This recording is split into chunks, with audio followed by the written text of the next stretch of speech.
Jessica, 33 I-35 met while in school at Brown University. It was like finding my other half.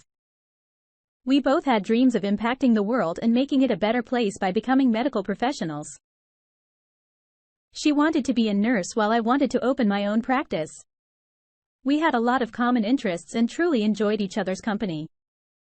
We got married 2 years after dating and the wedding was a fairy tale. All our friends and family have the time of their lives, and I met her childhood friends and had my best friend, Eric, who I had known my entire life as my best man. Life couldn't have been better, and our honeymoon in Aruba was full of blue skies, clear water and white sand beaches. Once I graduated from men's school, we moved back home to Akron and got the house of our dreams, 6 bedrooms, a glorious pool and a garden that she was so proud of. We began thoughts of having a family and started to talk about having kids. Joseph and Kate, our fraternal twins, were born shortly after that. The joy of having children was something that I never thought I could experience. And Jessica truly shined through her parenting skills.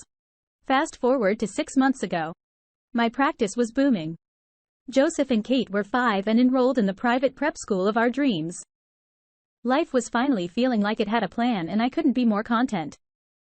That is until Jessica started getting called into for extra shifts because of the nurse shortage. Her shifts kept getting longer and longer as time went on. I started to feel like she was spending more time working than at home with us around this time. I noticed that Jessica seemed to have more perfume and makeup on than usual.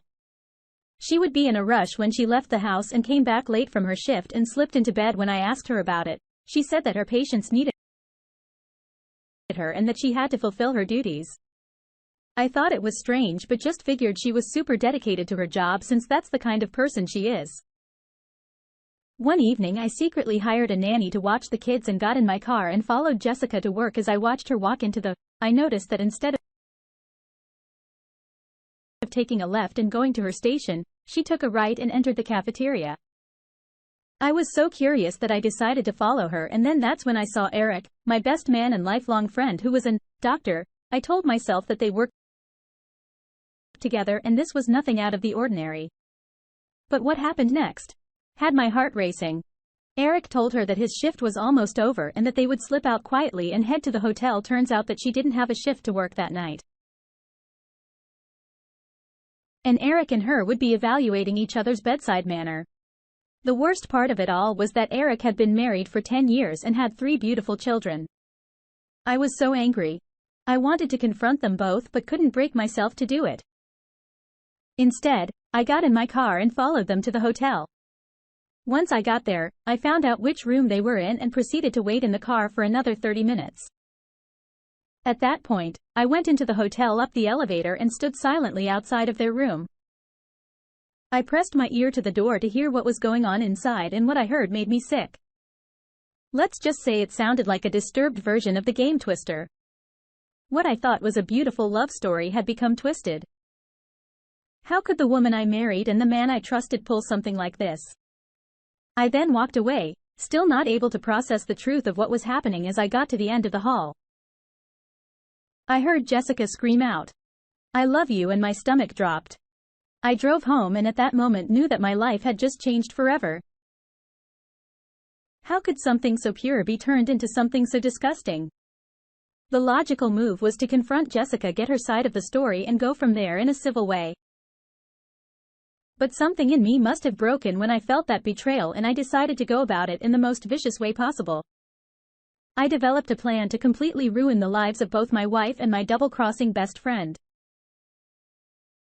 All the pieces were in place and both had a huge amount to lose in the end.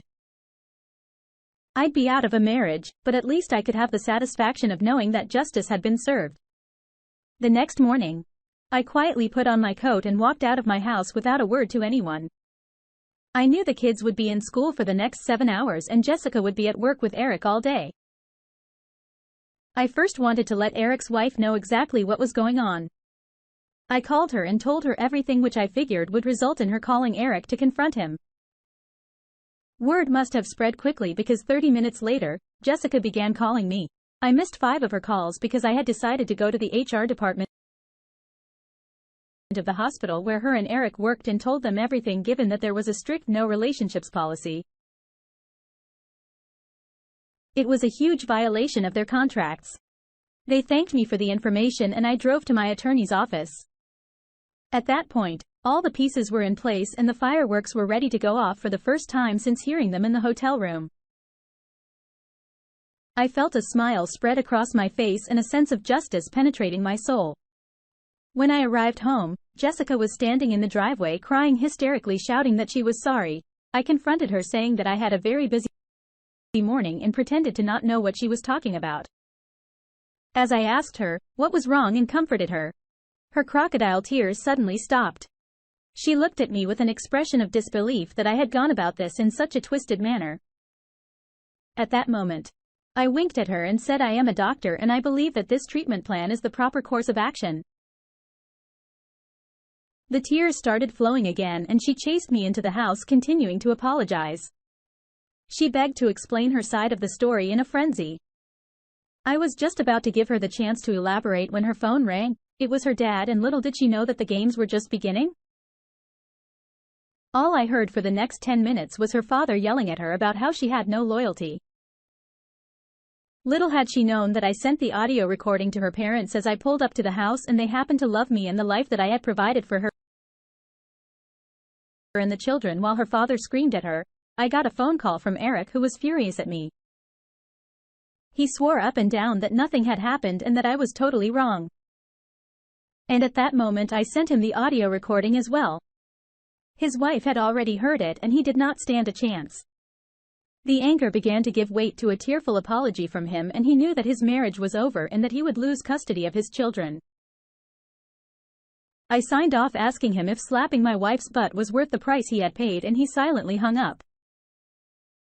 I then walked over to her and told her that I would be taking full custody of the kids and that I had bought boxes and rented a U-Haul for her to pack her things and leave. She told me that she had nowhere to go as her mom and dad were furious with her. I replied, "That's too bad, but you should have thought of that before you decided to screw around on me." I suggested that she stay at Eric's, but then remarked that he was kicked out of the house as well.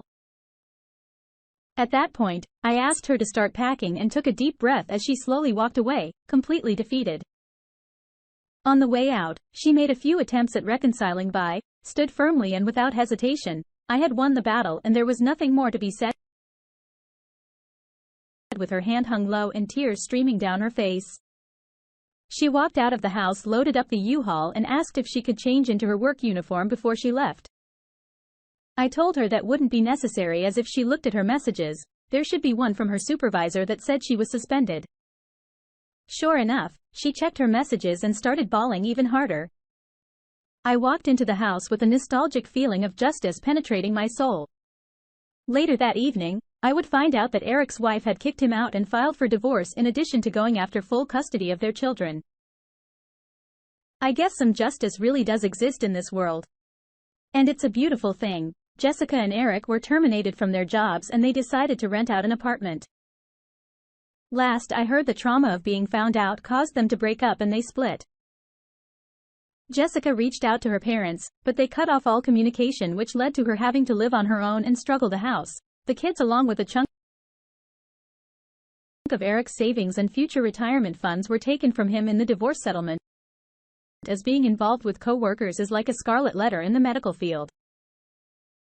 He was forced to move out of state and started an auto shop. He's still bitter and says he'll never forgive me, but I couldn't care less. I currently am doing amazing. The kids are growing up so fast and having them around is a blessing. I've been able to pay off my debt and the practice is booming. They see Jessica every other weekend and have supervised visitation with a court-appointed individual. Life is never perfect. But if you work hard and do the right thing, things will eventually work out in your favor. To all those out there who have been wronged by your partner, don't give up and never forget the power of justice. Doing the right thing is supposed to be the best option. However, it doesn't give you the warm and fuzzy feeling that completely getting even does. I am not advocating that you come up with an elaborate plan to even the score. But in the moment when your face feels flushed and hot and a tingling sensation runs up and down your spine, you might just do the same thing. Talk about a bloodbath without a finger being laid on anyone. I would say the moral of the story is not to double-cross your husband when they are a doctor. Doctors are smart, and it makes me wonder if the person who posted this story may have been a surgeon, because that was justice delivered with the precision of one overall. Got it right. I can't believe how nasty his wife was to have kids. A perfect life and a loving husband, and then rip his heart out by cheating with his best friend. As far as Opie's friend, Eric, goes, I cannot believe how disgusting this guy is. He needs to take a long look in the mirror and realize he has no loyalty, and heart serves him right for being outcasted by the entire medical community. Thank you for sharing this wonderful story with us. Thank you all for taking the time to listen to today's story. If you enjoyed listening, please feel free to like and subscribe if you haven't already. Also comment below with your thoughts on what happened.